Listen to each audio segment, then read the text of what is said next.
Itu cinta. Biasanya nomor satu sebabnya karena kecocokan.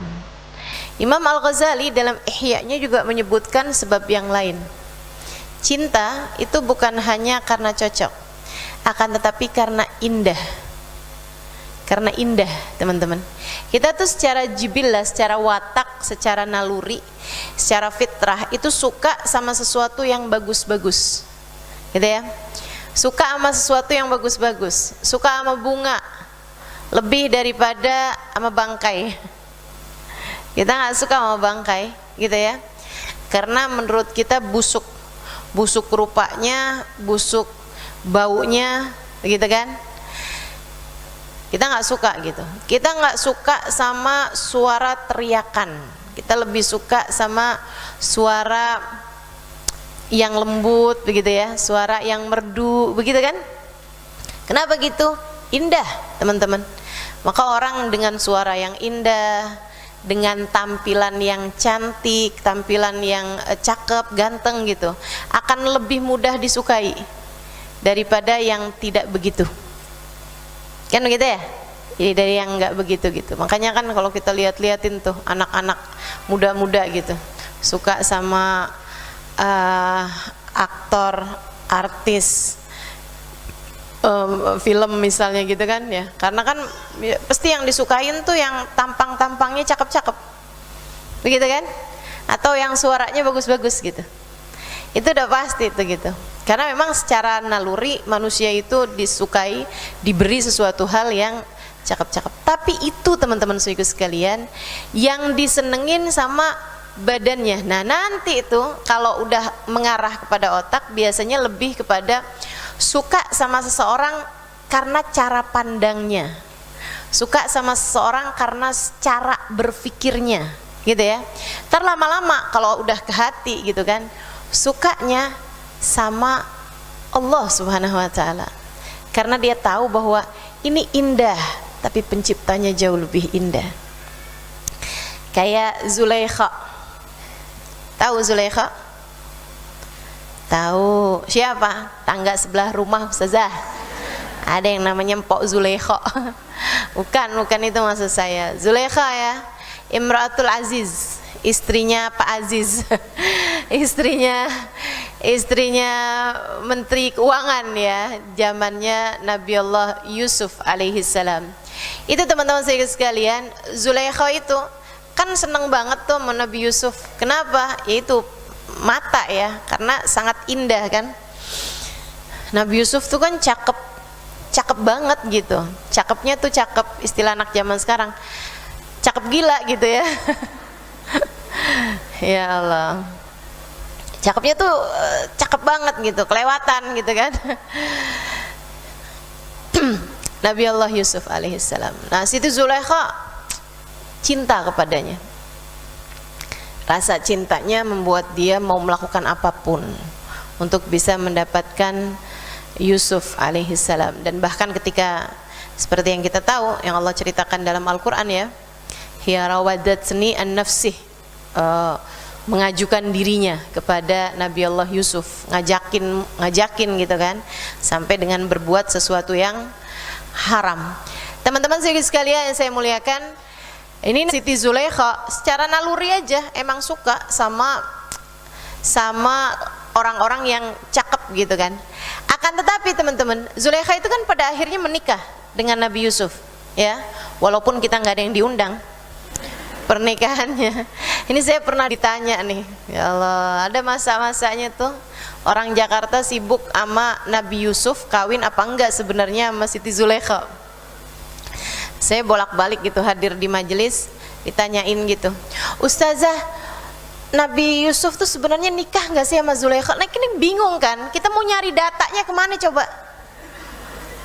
Karena di Al-Quran kan tidak diceritakan gitu secara detailnya ya, nikah atau enggaknya gitu. Terus saya bilang, ya insya Allah nikah, walaupun saya nggak diundang.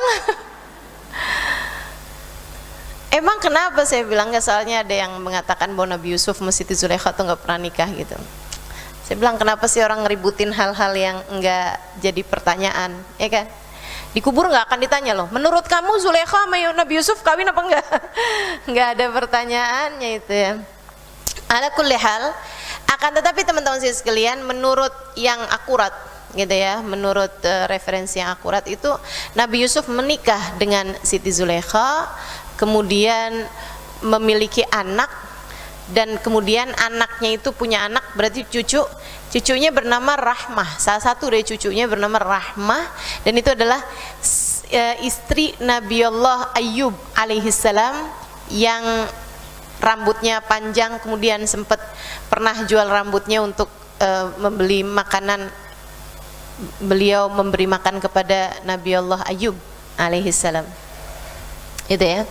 Nah, itu jadi menurut kabar yang akurat itu memang menikah gitu. Nah, yang ingin saya mau ceritakan dari tadi nih, teman-teman saya sekalian, ada masanya Nabi Yusuf itu sesudah menikah dengan Siti Zulaikha, sebulan, 2 bulan, 3 bulan, entah beberapa tahun sesudah mereka menikah ya. Satu hari Nabi Yusuf itu masuk dalam rumah, manggil-manggil istrinya nih, Zulaikha, gitu ya, atau Leka. Manggilnya pada ya beb, nyari-nyari nih istrinya nih. Terus akhirnya nggak kedengeran jawaban gitu.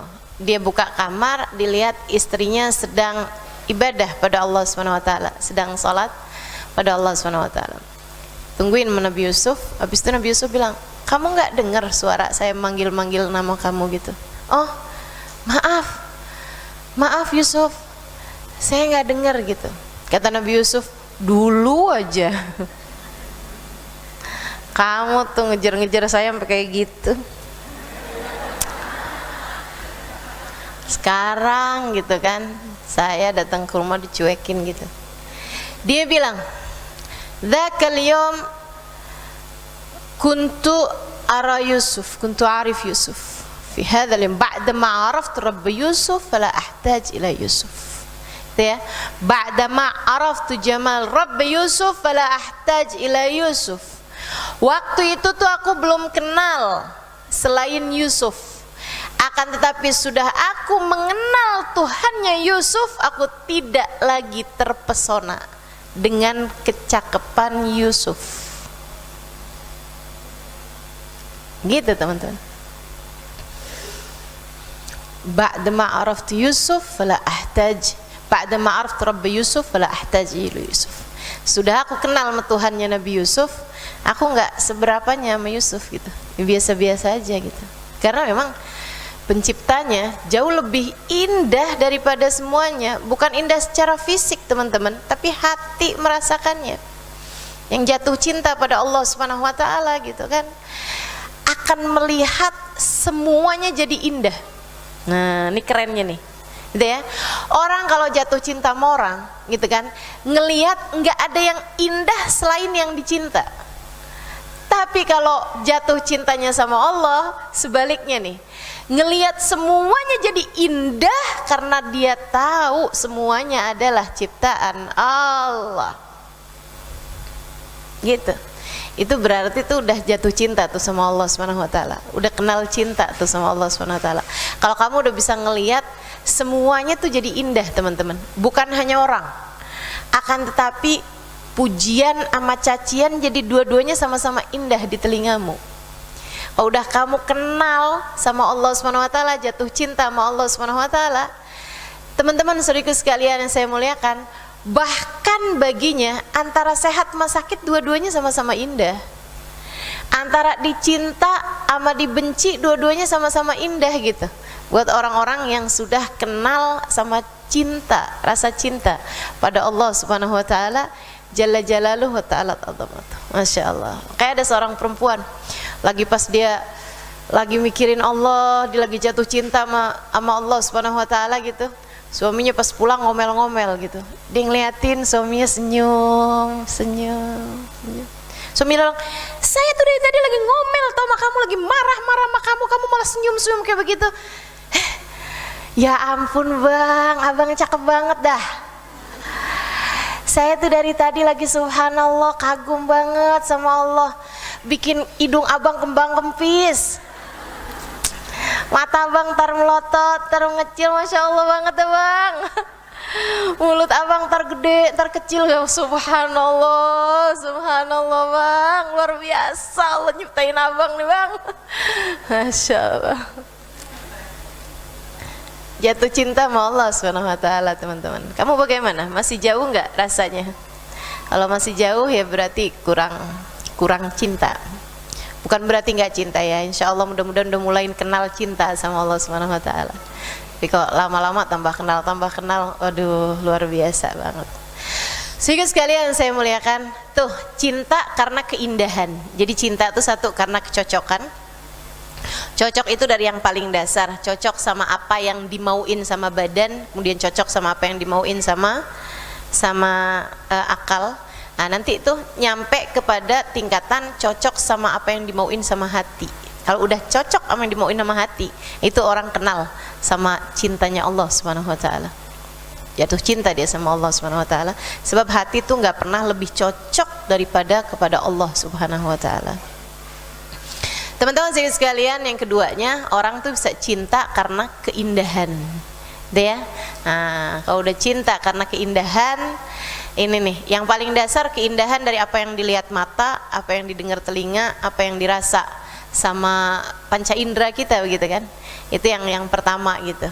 Tapi nanti lama-lama tuh akan cinta kepada apa yang dirasa indah oleh akalnya. Nah, nanti lama-lama akan merasa cinta kepada apa yang dirasa indah oleh hatinya. Pada saat itu juga dia akan berjumpa dengan Allah Subhanahu wa taala, karena sebenarnya tidak ada yang lebih indah daripada Allah Subhanahu wa taala. Innallaha jamil yuhibbul jamal. Sungguhnya Allah Subhanahu wa taala itu indah, dan Allah Subhanahu wa taala menyukai atau mencintai keindahan. Baik, teman-teman sekalian saya muliakan. Kemudian yang ketiga, orang tuh akan jatuh cinta lil hasanah, karena kebaikan. Karena kebaikan orang itu. Kalau ada orang nih tiap hari ngasih kamu uang misalnya gitu ya, lama kelamaan kamu pasti jatuh cinta sama dia, nggak bisa enggak gitu. Makanya kenapa kita cinta sama orang tua kita gitu ya, lebih lagi orang tua yang baik sama kita gitu, karena kan nggak semua orang tua baik ya, ada juga orang tua yang ninggalin kan gitu kan. Sama orang tua yang ninggalin gitu, cinta kita tapi kurang daripada sama orang tua yang baik gitu kan sama kita kan. Itu karena memang seperti itu teman-teman sekalian. Secara watak, secara naluri, orang akan suka sama sesuatu yang baik. Entah itu baik kepada dirinya sendiri ataupun baiknya kepada orang lain. Kita nih misalnya gitu ya, dengar ada orang sangat dermawan sekali kepada orang lain gitu, kita akan suka sama orang tersebut, kita akan cinta sama orang tersebut gitu. Nah kalau seperti itu masalahnya teman-teman sekalian, siapa yang lebih baik daripada Allah Subhanahu wa taala? Wa ma bikum min ni'matin faminallah.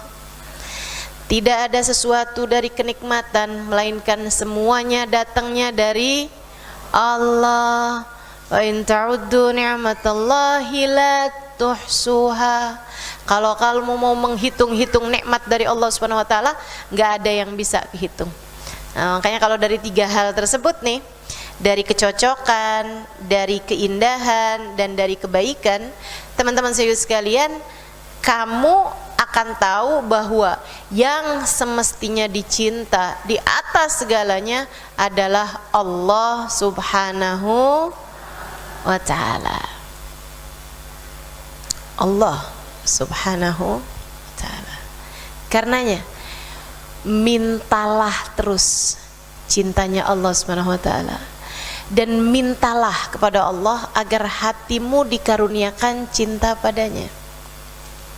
Minta, jangan cuman kalau doa tuh minta duit mulu. Malu dari kecil mintanya duit mulu. Malu mau Allah udah segini tuanya ya diminta duit aja ya. Teman-teman sekalian saya muliakan, minta sama Allah Subhanahu wa taala dikaruniai cinta padanya. Allahumma rzuqni hubbak wa hubba man yuhibbak wa hubba kulla amalin yugarribuni ila hubbak. Ya Allah, karuniakan aku rasa cinta padamu, karuniakan aku rasa cinta kepada siapapun yang mencintaimu, karuniakan kepada aku rasa cinta kepada perbuatan yang mendekatkan aku kepada cintamu. Waj'al hubbaka wa hubba nabiyika ahabba ilaina mimma siwakuma. Ya Allah, dan jadikanlah rasa cinta kami kepadamu dan kepada kekasihmu Muhammad sallallahu alaihi wasallam lebih kami cintai daripada apapun selain kalian berdua, selain Allah dan Rasulnya maksudnya. Gitu teman-teman, minta doa, minta sama Allah Subhanahu wa taala biar dikaruniai cinta kepada Allah Subhanahu wa ta'ala gitu. Minta cintanya Allah Subhanahu wa ta'ala Jalla Jalaluhu wa ta'ala ta'zamatuh. Ustazah, Allah tuh kalau cinta sama seorang hamba kayak gimana sih? Ada nggak sih rasanya gitu? Kita kalau mau tahu, nih hati saya udah kenal belum sih sama cinta pada Allah gitu? Hati saya udah ada belum sih rasa cinta sama Allah Subhanahu wa ta'ala? Bisa kerasa nggak Ustazah? Bisa banget. Sebab cinta itu memang teman-teman sekalian nggak bisa dibohongi. Cinta itu adalah rasa, rasa itu nggak bisa dibohongin. Ya kan gitu ya. Kalau kamu ucapan atau apa bisa bohong gitu. Tapi kalau ama rasa hati kamu nggak bisa bohong. Kamu ngerasa nggak cinta sama anak kamu? Cinta, betul nggak? Semua yang punya anak di sini cinta nggak sama anaknya? Cinta, yakin saya. Sama suamimu? Ah itu belum tentu. Maksudnya nggak semua orang cinta sama suaminya. Tapi kalau sama anaknya udah pasti. Sama halnya dengan enggak semua anak cinta sama orang tuanya. Mudah-mudahan kamu menjadi salah satunya yang cinta sama orang tuamu gitu kan. Tapi enggak semua orang bisa cinta sama orang tuanya gitu. Nah teman-teman sekalian, tapi kalau sama anak tuh emang secara watak gitu, naluri asli dasar manusia itu cinta sama anaknya gitu. Nah teman-teman sekalian, kita mau tahu nih, saya ini udah punya rasa cinta belum sih sama Allah Subhanahu wa taala? Saudaraku sekalian yang saya muliakan, kamu bisa merasakannya. Gimana nih seberapa porsi Allah dalam hatimu? Karena cinta itu kan urusannya hati gitu. Kamu bisa tahu kamu cinta sama Allah Subhanahu wa taala atau enggak gitu kan, atau sudah punya rasa cinta atau belum, dengan kamu bisa melihat porsi Allah Subhanahu wa taala dalam hatimu teman-teman. Ada apa belum ada? Seberapa banyak? Kalaupun ada, seberapa banyak? Bagaimana Allah kamu ingat dalam hatimu? Saya kok belum ya Ustazah? Saya sholat aja suka nggak ingat sama Allah. Saya hari-hari gitu kayak jarang banget saya ingat sama Allah. Segeralah jalan, segeralah berlari kalau bisa gitu. Sebelum datang waktunya, takutnya ajal keburu menjemput kamu dan kemudian kamu belum dicinta sama dia. Itu masalahnya agak repot. Karena kalau pulang tuh pulangnya cuman kepada dia teman-teman. Inna lillahi wa inna ilaihi raji'un. Berani kamu pulang ke rumah yang di dalam rumah nggak sayang sama kamu, nggak cinta sama kamu? Berani? Nih kamu nih lagi sebel nih, suami kamu lagi sebel sama kamu gitu. Kamu kan pulang deg-degan. Betul apa enggak? Sama Allah juga gitu.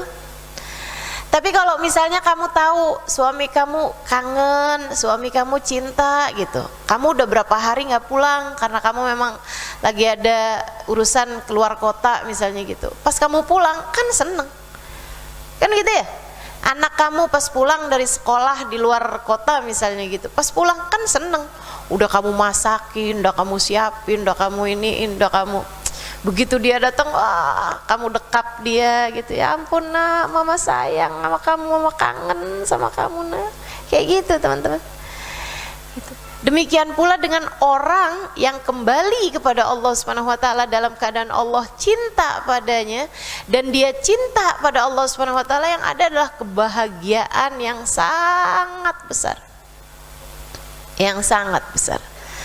Masya Allah, itu kenikmatan tertinggi teman-teman. Pencapaian tertinggi bagi seorang manusia adalah ketika ia berpulang kepada Allah Subhanahu wa taala dalam keadaan Allah cinta padanya. Allah cinta padanya, dia cinta pada Allah Subhanahu wa taala. Ya ayyatuhan nafsul mutmainnah. Seromantis itu loh Allah.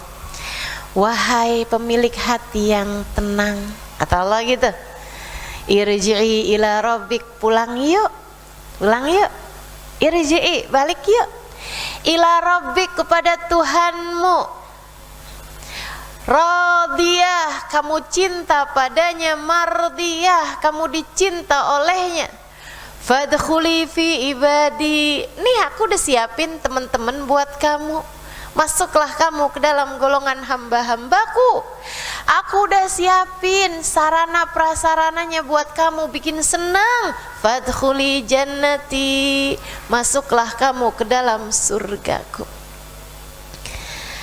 Kamu kalau cinta sama Allah Subhanahu wa taala, besar porsi Allah dalam hatimu, selalu mengingat Dia, selalu merindukan Dia, sampai datang ajal menjemputmu, Allah membukakan pintunya untukmu selebar-lebarnya, didekapnya dirimu dengan kasih sayangnya, membuat kamu merasa bahagia sebahagia-bahagianya. Sebaliknya teman-teman, kalau sampai kamu meninggal dunia dan hati kamu nggak pernah kenal rasa cinta kepada Allah Subhanahu wa taala, begitu datang ajal menjemput kamu, kamu cintanya masih sama rumah, kamu cintanya masih sama orang, kamu cintanya masih sama barang, kamu cintanya masih sama handphone, masih sama perhiasan, masih sama tas, sama baju, sama sepatu. Begitu datang malaikat Israel kemudian mengatakan, cukup, sekaranglah waktunya, kamu akan ketakutan setengah mati. Tahukah kamu, bahkan ketika jenazah seseorang diangkat, dibawa ke dalam tempat dia mau disolati, atau bahkan tempat dia dikuburkan, itu kata Nabi Muhammad alaihissalam, sahih yasma'uhu kulluhum ila thaqalain, dia berteriak-teriak dengan teriakan-teriakan yang didengar sama semua makhluknya Allah kecuali manusia dan jin. Gimana teriakannya?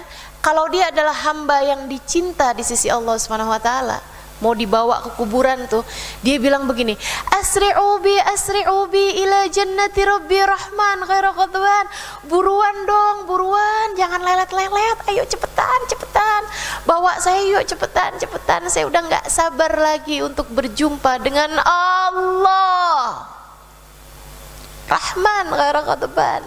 Saya tahu Allah sayang sama saya tahu Allah nggak pernah marah sama saya, buruan, cepetan, Allah udah ridho sama saya, ayo cepetan bawa saya, jangan lama-lama.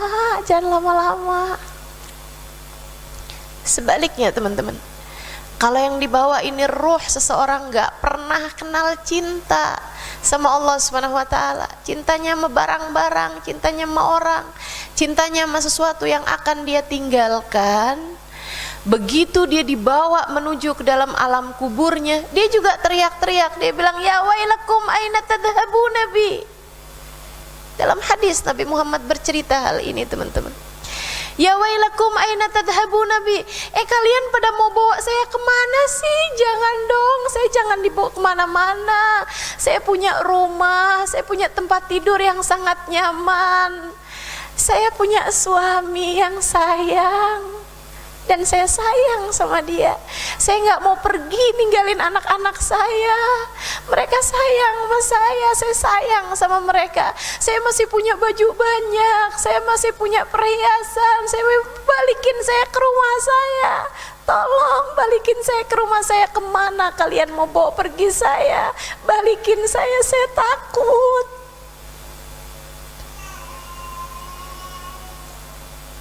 Kamu akan menjadi salah satunya teman-teman.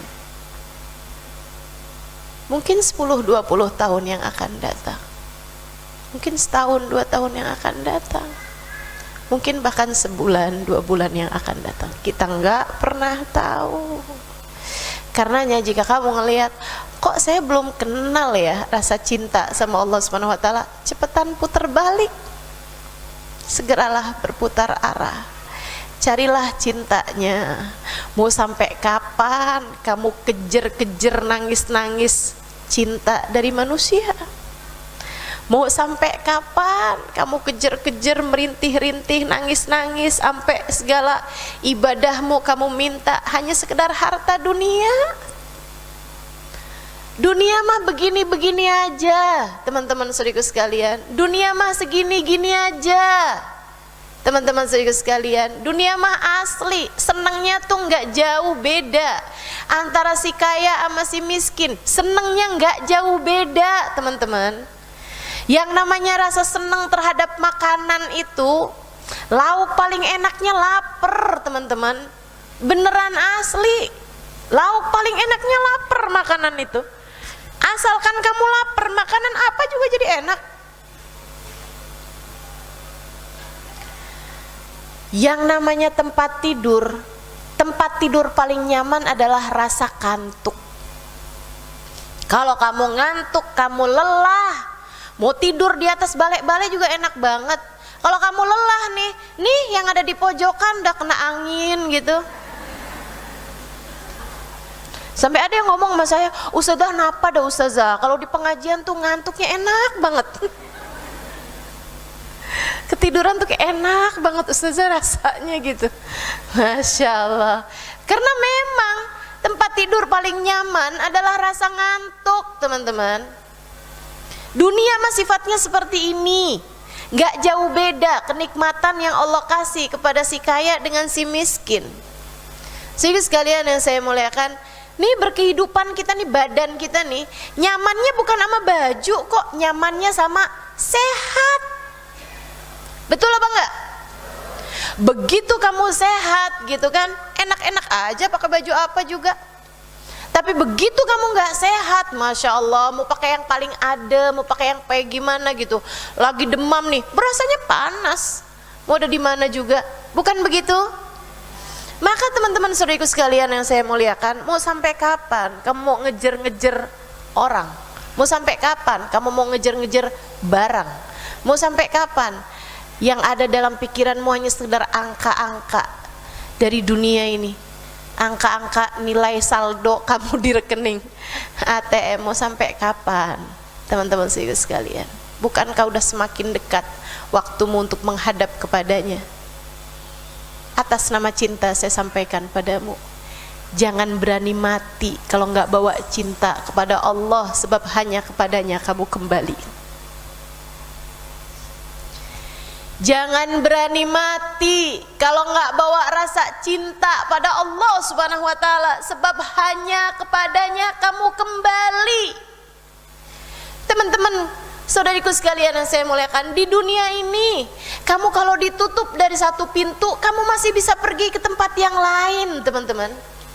Kamu ada perlu sama saudara kamu misalnya gitu, dia nggak bukain kamu pintu, kamu masih bisa datang ke pintu-pintu yang lain. Teman kamu, tetangga kamu, saudara kamu, orang-orang yang kamu tahu sayang sama kamu.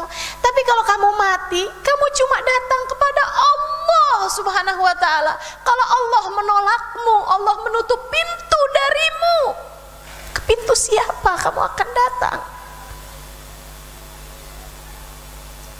Kalau Allah menolakmu, teman-teman saudara sekalian, kepada siapa lagi kamu akan datang?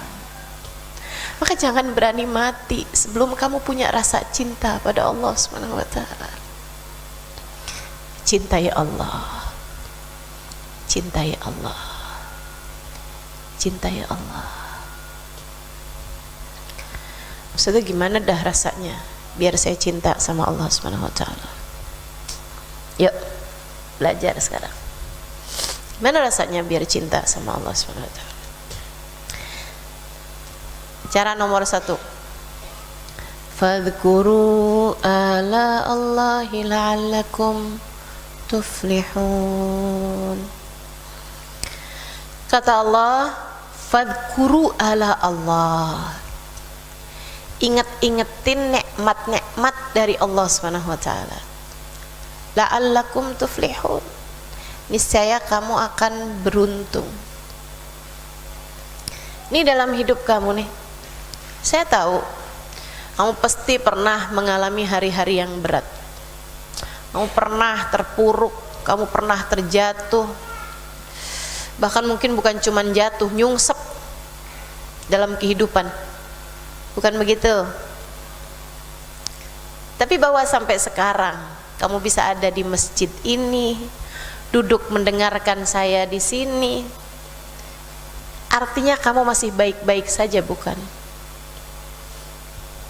Dan bahwa kamu baik-baik saja, siapa yang telah menolong kamu menghadapi masa-masa berat dalam kehidupan ini kalau bukan Allah subhanahu wa ta'ala? Saudaraku sekalian yang saya muliakan, sebelum saya lanjutkan ya, saya harap untuk tidak ada yang merekam foto saya ataupun video saya ya. Kalau udah terlanjur tolong dihapus ya Bu ya.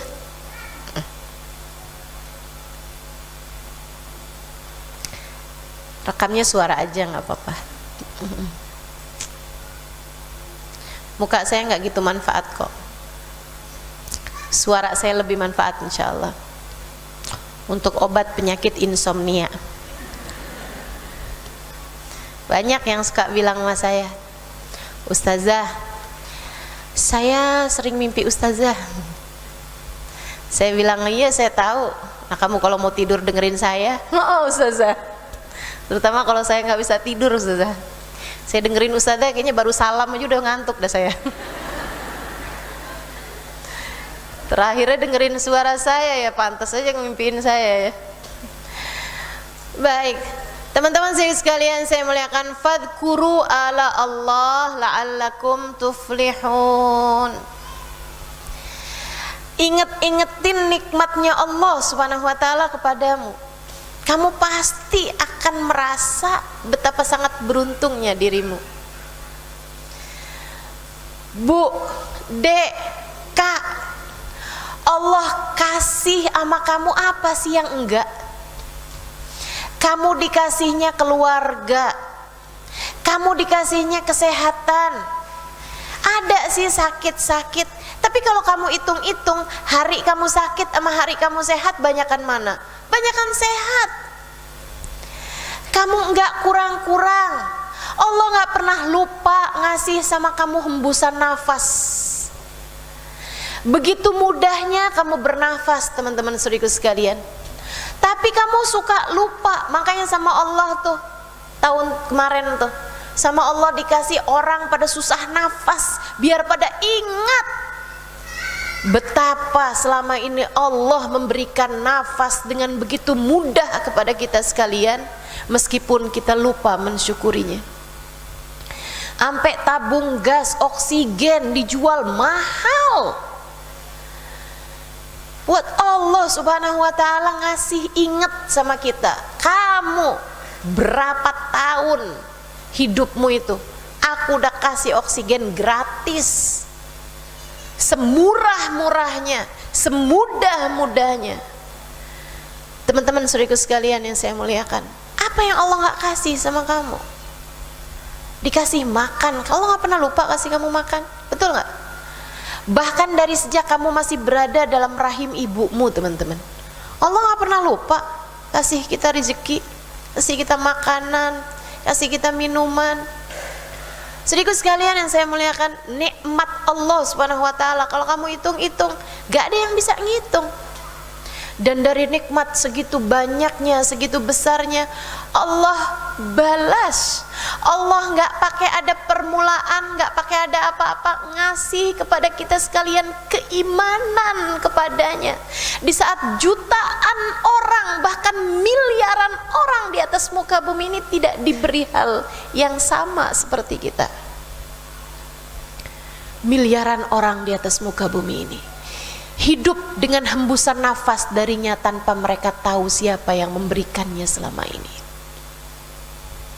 Jutaan orang di atas muka bumi ini bernafas dengan paru-paru yang Dia menciptakannya tanpa dikenalkan siapa Dia yang telah menciptakan paru-parunya.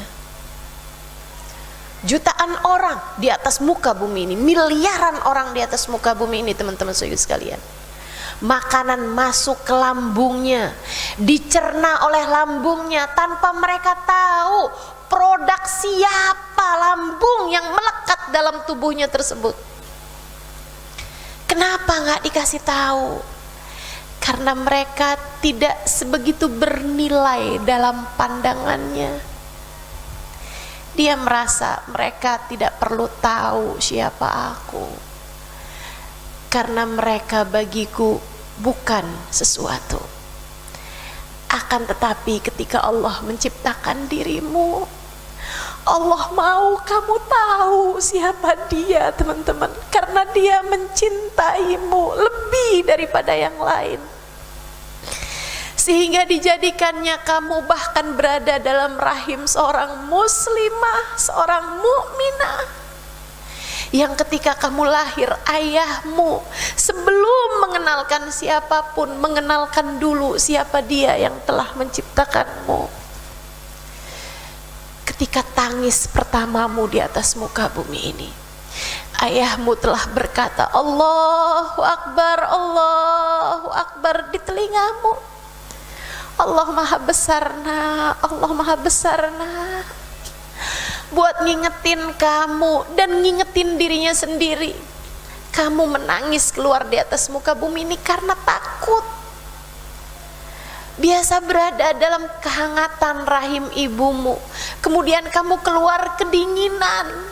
Alam apa ini? Kamu begitu ketakutan.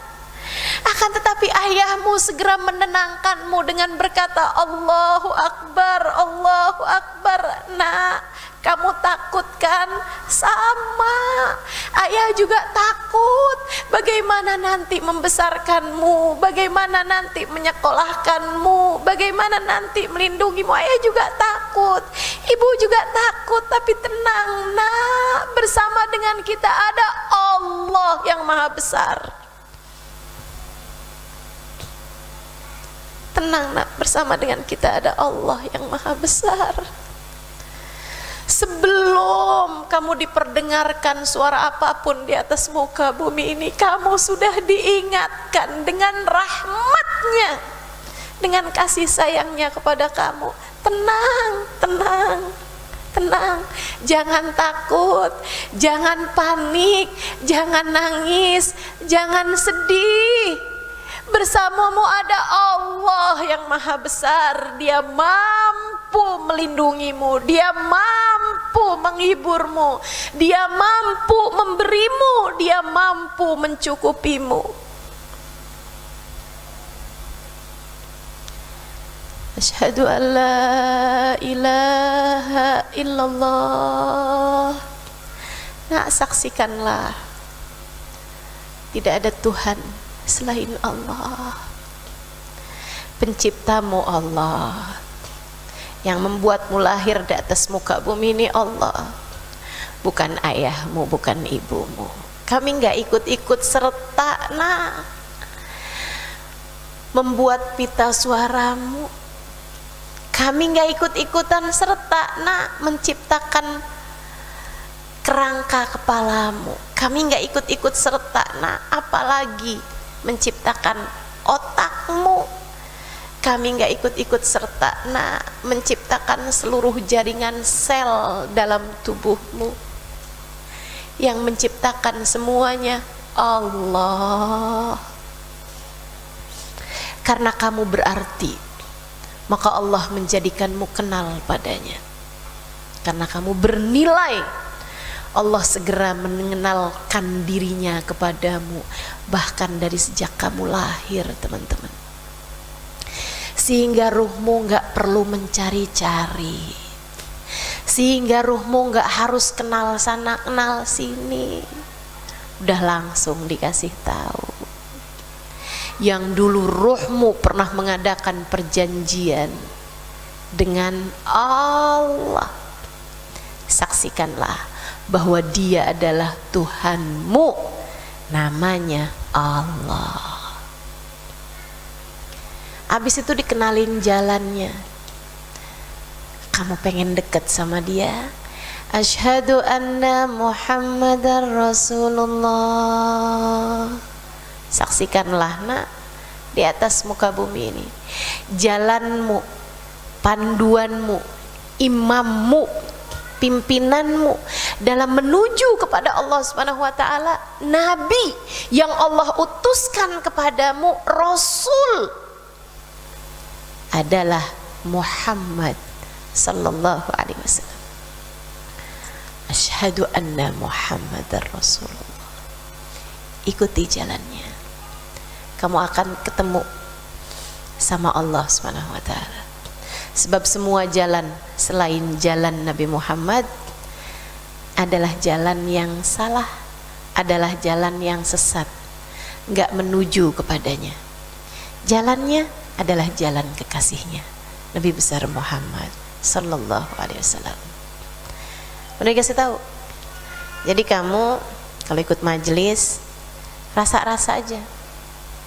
Bikin jadi cinta sama Allah apa enggak? Bikin jadi cinta sama Nabi Muhammad apa enggak? Kalau kamu hadir, kamu dengerin seseorang enggak bikin kamu cinta sama Nabi Muhammad, oh berarti bukan jalannya nih. Sebab kenapa? Sebab habisnya asyhadu alla ilaha illallah ada asyhadu anna Muhammad Rasulullah. Saya ikutan pengajian nih, orangnya nyampein dalil-dalil, hadis-hadis segala macem, tapi bilangnya kalau kita pergi ke Madinah nggak usah ziarah ke makam Nabi Muhammad karena Nabi Muhammad sudah mati. Kok kayak rada gimana ya? Bilangnya ibunda Nabi Muhammad di neraka, kok rasa gimana ya? Sholawatan sama Nabi Muhammad bid'ah, tapi kok rasanya kayak nggak pas ya? Kok saya hadir satu majelis orangnya bawa ayat, bawa hadis, akan tetapi kok hati saya jadi kekeringan, kayak nggak ada rasa cintanya sama Nabi Muhammad. Oh, balik arah, keluar aja. Kenapa gitu? Sebab habis asyhadu alla ilaha illallah, ada Allah kasih tahu dari sejak kita keluar dari atas muka bumi ini tentang asyhadu anna Muhammad Rasulullah. Kurang apa Allah cintanya sama kita, teman-teman? Lahir aja udah langsung digituin. Hayya 'alas shalah. Nak, anakku sayang, mari menuju kepada sholat. Hidupmu adalah untuk itu, nak. Mari menuju kepada sujud. Hidupmu adalah untuk itu, nak. Mari menuju taat padanya. Hidupmu adalah untuk itu, nak.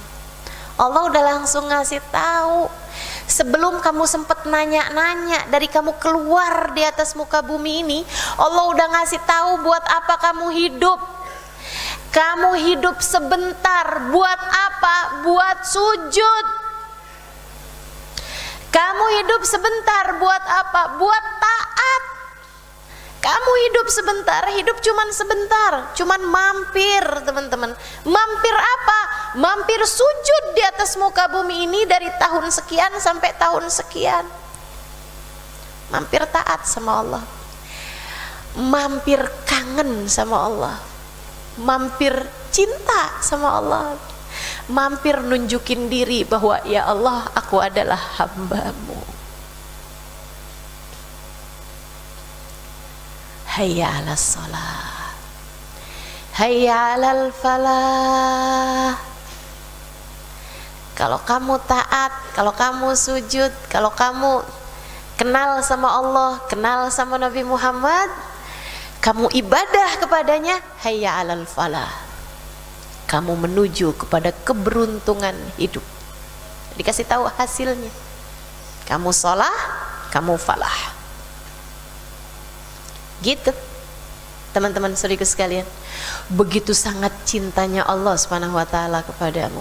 Dikasihnya kepada hatimu iman, balas gratis, teman-teman saudaraku sekalian. Balas itu apa sih, Ustazah? Balas itu pakai shin ya. Bila syai, orang Arab suka nyebut sesuatu kalau gratis balas. Saya ngerasanya kayak enak aja gitu nyebutnya.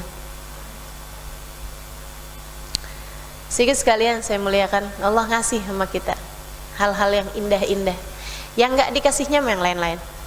Karena kamu begitu beruntung, karena kamu begitu dicinta,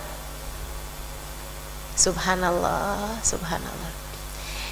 Kitanya malah nyoba-nyobain yang lain-lain.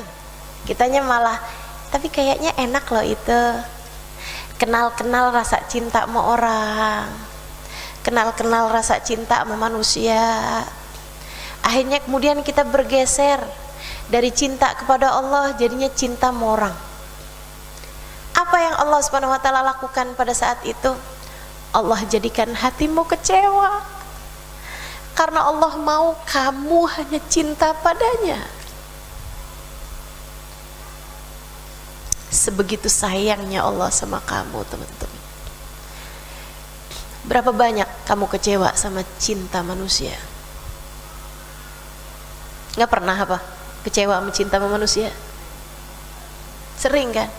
Tapi dapetin nggak pelajarannya? Kok saya kecewa ya? Kalau gitu cari yang lainnya. Kata Allah, ya kagak ngerti-ngerti nih orang. Nih hamba satu nih nggak ngerti-ngerti. Akhirnya kemudian kayak gimana? Dikecewain lagi sama Allah. Terus ngomongnya kayak gimana? Semua laki-laki ternyata sama. Ya tambah nggak ngerti nih. Allahnya bilang, nih hambaku yang satu ini kok nggak ngerti juga sih. Kamu aku kenalkan cinta untuk membuatmu tahu bahwa hatimu bisa secinta itu. Kemudian aku kecewakan untuk aku kasih tahu kepadamu bahwa cintamu seharusnya bukan kepada dia, akan tetapi kepadaku. Kamu belum mengerti juga, aku kenalkan kamu kepada cinta yang lain untuk kemudian aku kecewakan kamu. Makanya teman-teman saudara sekalian, kenapa ujian di atas muka bumi ini selalu berasal dari yang kamu cintai. Yang cintanya mah harta, waduh terus tuh ujiannya datangnya dari harta. Buat Allah ngasih tahu, bukan kepadanya kamu seharusnya meletakkan cinta. Kalau kemudian cintanya mau orang, gitu kan ya, Allah akan terus kecewakan kamu, teman-teman. Kenapa gitu? Karena Allah Subhanahu wa taala mau kamu belajar dari itu, bahwa bukan kepadanya cintamu seharusnya tertuju. Jadi cara buat kamu cinta sama Allah Subhanahu wa taala yang nomor satu, fadkuru ala Allah. Ingat-ingatin terus nikmatnya Allah Subhanahu wa taala. Nikmat tuh baik yang emang kamu tahu itu nikmat, kamu berasa nikmat, atau yang seperti tadi saya sampaikan, sebenarnya kekecewaan, tapi sejujurnya itu adalah nikmat dari Allah Subhanahu wa taala buat mengembalikan kamu kepada jalur yang sebenarnya. Kita dikasih sakit sama Allah Subhanahu wa taala, itu nikmat dari Allah. Kenapa gitu? Biar kamu inget enaknya sehat, biar kamu dosanya diampuni, biar kamu naik derajat. Sakit itu biar seperti itu. Dan biar kalau saya setiap kali sakit saya inget-ingetin, makasih ya Allah, saya udah dikasih diam-diam berpahala. Kamu tuh kalau kamu diem kan nggak berpahala, betul apa nggak? Kamu diem-diem aja, saya mau diem aja nih, tapi saya kepengen ditulis lagi berzikir. Gimana ceritanya? Itu ya, saya lagi diem aja sambil ngeliatin pohon gitu, sambil ngelamun, tapi saya kepengen nih ditulisnya lagi baca Quran. Emang bisa gitu? Nggak bisa, kecuali saat kamu lagi sakit. Saat kamu lagi sakit tuh argo pahalanya jalan terus. Kamu nggak usah ngapa-ngapain, diem aja. Itu kamu udah berpahala, teman-teman. Pahalanya jalan terus aja gitu. Kenapa gitu? Karena kamu lagi dikasih sakit. Allah tuh kasih orang kalau lagi sakit tuh pahalanya jalan terus. Apalagi semakin kamu sabar, semakin sakit kamu lagi yang bilang, iya nggak apa-apa, makasih ya Allah. Sakit nggak apa sih, makasih ya Allah, makasih ya Allah. Itu argonya melesatnya cepat banget. Kata Allah, a'udzubillahi minasyaitonirrajim, innama yuwaffas sabiruna ajrahum bighairi hisab. Sungguhnya Allah Subhanahu wa taala tuh memenuhi pahalanya orang-orang yang sabar tanpa ada hitungan. Argonya tuh melesatnya kenceng banget. Semakin kamu sakit dan semakin kamu mengingat Allah Subhanahu wa taala dalam sakit kamu, kemudian kamu bersabar, nggak ngeluh, nggak ngomong yang nggak bagus gitu ya, nggak yang kamu menghujat-hujat siapa misalnya kayak gitu, apalagi nyalah-nyalahin Allah. Itu sih jadi nggak berpahala, malah jadi berdosa. Tapi kamu semakin sabar, semakin paham, semakin ngerti gitu, semakin kamu merasa sakit tuh argonya tambah kenceng banget jalannya teman-teman, argo pahalamu di sisi Allah. Maka kalau kamu paham ini, jangankan saat sehat, saat sakit pun kamu semakin dekat, semakin cinta dengan Allah Subhanahu wa taala, dan kamu semakin beruntung. Gitu. Fadhkuru ala Allah la'allakum tuflihun. Kata Allah Subhanahu wa taala, ingat-ingatlah nikmat dariku maka kalian akan beruntung. Ustazah, gimana caranya cinta sama Allah Subhanahu wa taala? Yang kedua, tadi inget-ingetin nikmat dan karunia dari Allah Subhanahu wa taala bikin kamu pasti jadi tambah cinta, tambah cinta, tambah cinta sama Allah Subhanahu wa taala. Yang kedua, gimana caranya biar saya semakin cinta sama Allah Subhanahu wa taala? Hadiri kajian. Kamu sekarang pasti tambah cintanya sama Allah. Kenapa gitu? Karena kamu hadiri kajian. Hadiri kajian yang mengingatkanmu kepada Allah Subhanahu wa taala. Itu teman-teman, rasanya emang beda. Rasanya emang beda. Gitu ya. Cari orang-orang yang udah kenal sama Allah Subhanahu wa taala, yang udah gede cintanya sama Allah Subhanahu wa taala. Cari orang-orang yang belajar bukan asal belajar gitu. Cari orang-orang yang bukan asal nyampein, akan tapi nyampein rasa. Teman-teman saudaraku sekalian yang saya muliakan, karena saya belajar dari orang-orang yang punya rasa, maka mudah-mudahan saya bisa mengalirkan rasa. Demikian pula dengan dirimu. Kalau kamu udah punya rasa cintanya pada Allah, pada Nabi Muhammad, kamu nyampein sesuatu kepada anak-anak kamu, anak-anakmu akan merasa rasanya, teman-teman. Akan merasa rasanya. Jadi kalau kamu tanya sama saya gitu, Ustazah gimana caranya biar saya bisa cinta sama Allah Subhanahu wa taala? Kamu mesti duduk, kamu mesti ikut, kamu mesti bersama dengan orang yang sudah punya rasa yang sama. Gitu ya.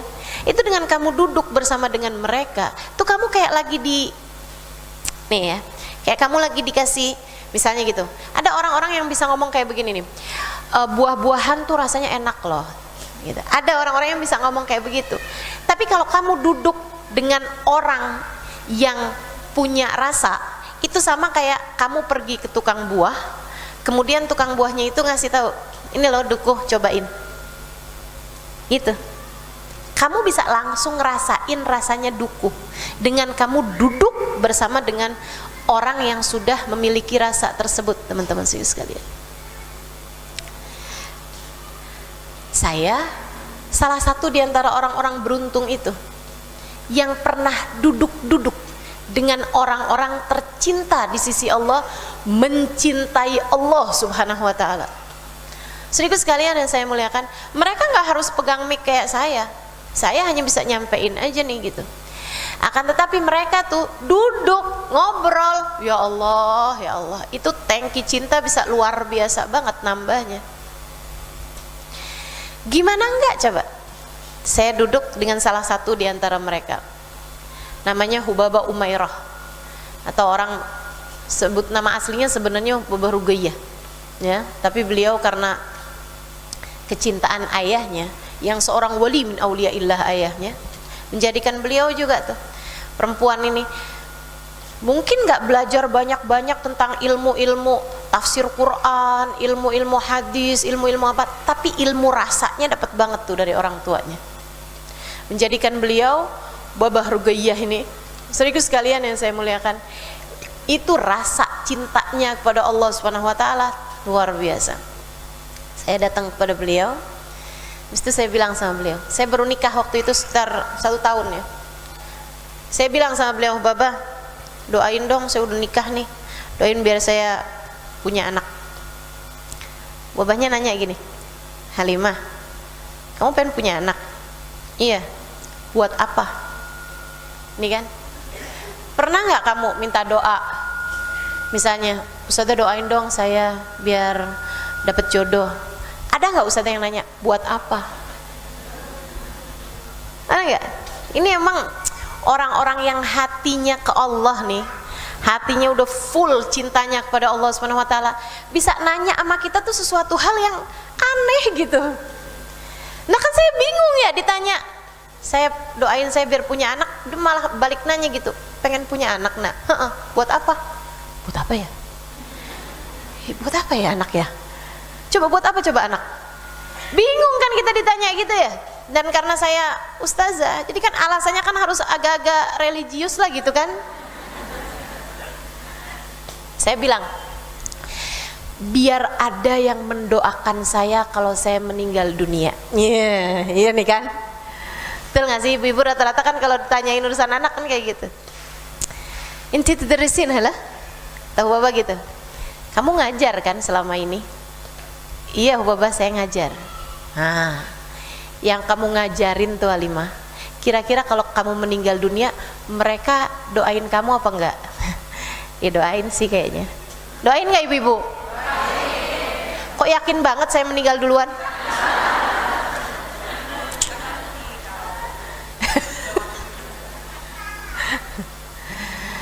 Doain pasti kan gitu. Kata ibu Baba, emang kamu bisa punya anak berapa banyak Halimah, dan yang ngedoain kamu tuh karena kamu ngajarin mereka berapa banyak.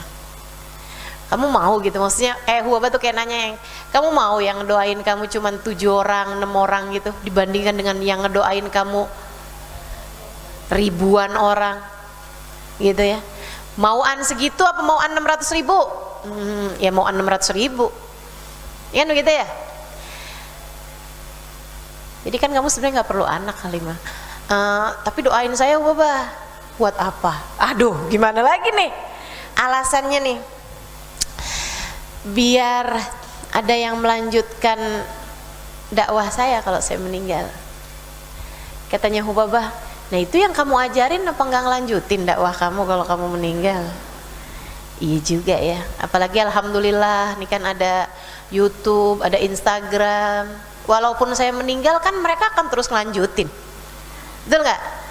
YouTube-nya kan nggak jadi tutup kalau saya meninggal. Artinya kan selalu aja ada orang-orang yang terus mendengarkan, akan selalu ada orang-orang yang terus mendengarkan kajian saya walaupun saya meninggal, kan begitu. Dan berarti kan setiap kali mereka mendengarkan kan saya kayak ngajar baru lagi, mengalir terus pahalanya. Enak nih jadi saya. Iya juga ya gitu. Akhirnya terus gimana Halimah? Ya doain Hubabah, biar ini nih alasan yang sangat-sangat duniawi, tapi kayaknya perasaan saya mungkin jujur pada waktu itu ya. Saya bilang kayak gini nih, saya lupa bahwa yang saya hadapi itu adalah orang yang cintanya hanya kepada Allah SWT. Kalau saya inget-inget lagi malu juga tuh waktu itu saya ngomong kayak gitu ya. Tapi ya udahlah, jadi pelajaran buat semua orang. Teman-teman saya sekalian, saya bilang sama beliau, doainlah Baba biar saya punya anak. Biar apa kata Baba? Biar suami saya sayang sama saya. Baba tuh sambil ketawa gitu ngomongnya gini, emang kalau punya anak pasti sayang. Emang kamu nggak pernah lihat orang nggak punya anak nggak disayang sama suaminya? Emang kamu nggak pernah lihat orang punya anak nggak disayang sama suaminya? Ya banyak juga. Betul apa enggak? Yang punya anak tapi nggak disayang sama suaminya ada apa enggak? Bukan pengalaman pribadimu kan? Yang nggak punya anak tapi tetap disayang sama suaminya ada apa enggak? Ada. Jadi kan bukan itu sebenarnya masalahnya gitu. Iya juga ya gitu. Saya nggak punya alasan lagi untuk kemudian Hubabah bilang kayak begini, Halimah kamu tahu nggak? Saya masih kecil, saya doa sama Allah sebelum saya menikah, sebelum saya balik. Saya doa sama Allah. Itu saya denger Hubabah doa itu sebelum balik, saya ngerasanya tuh kayak yang, ya Allah, derajat ini memang antara langit dan bumi. Allah tuh kasih hamba-hambanya tuh emang cinta tuh kadang-kadang suka rada jauh gitu. Hati ngerti tentang Allah tuh emang jauh banget gitu, derajat teman-teman saudaraku sekalian, derajat emang. Katanya Hubabah, saya tuh Halimah, dari kecil saya bilang, ya Allah, kalau sekiranya saya menikah menyibukkan saya darimu, jangan nikahkan saya. Keren. Hati yang sudah kenal sama Allah Subhanahu wa taala. Dia tahu hatinya seharusnya dipersembahkan kepada Allah. Dia tidak mau hatinya tersibukkan dengan selain Allah, sehingga bahkan dari sebelum balik sudah ngerti doa kayak begitu teman-teman. Di saat teman-teman yang lain pada minta, ya Allah kepengen duit, kepengen punya baju, pengen punya ini, kepengen punya itu, Hubabah bisa doa, ya Allah, kalau sekiranya saya menikah menyibukkan saya darimu, membuat saya sibuk urusin suami saya, dan saya nggak punya waktu, nggak punya cukup hati, nggak punya cukup energi untuk saya mencintaimu, jangan kawinkan saya ya Allah. Tapi kemudian saya menikah Halimah, saya tahu bahwa hal itu tidak menyibukkan saya darinya. Saya menikah dan saya tahu ternyata menikah tidak membuat saya sibuk dari Allah, bahkan kami bersama-sama menuju Allah. Ibadah bisa barengan ternyata. Sejak saya menikah saya berdoa, ya Allah, jika kehadiran anak menyibukkanku darimu, jangan hadirkan anak ya Allah. Sebab aku tak mau tersibukkan dengan selainmu. Dan saya sudah menikah berpuluh tahun tidak diberi anak Halimah. Saya tahu rupa-rupanya kehadiran anak akan dapat menyibukkan saya darinya. Halimah, tidakkah kamu melihat umur ini begitu pendek, nak? Kita ini udah kebanyakan waktu untuk selain dia, nak. Kita harus makan, kita harus tidur, kita harus minum, kita harus kerjain semuanya itu. Tidakkah kamu gak mau waktu yang tersisa ini untuk selain dia juga? Ayolah, nah, hidup cuma sekali, persembahkan untuk yang semestinya. Masya Allah, Masya Allah. Duduk sama Hubabah Rugayyah, duduk sama Hubabah Umairah 5 menit, 10 menit, udah mengajarkan kepada saya tentang inti kehidupan, bahwa hati kita, cinta kita seharusnya ditujukan kepada siapa?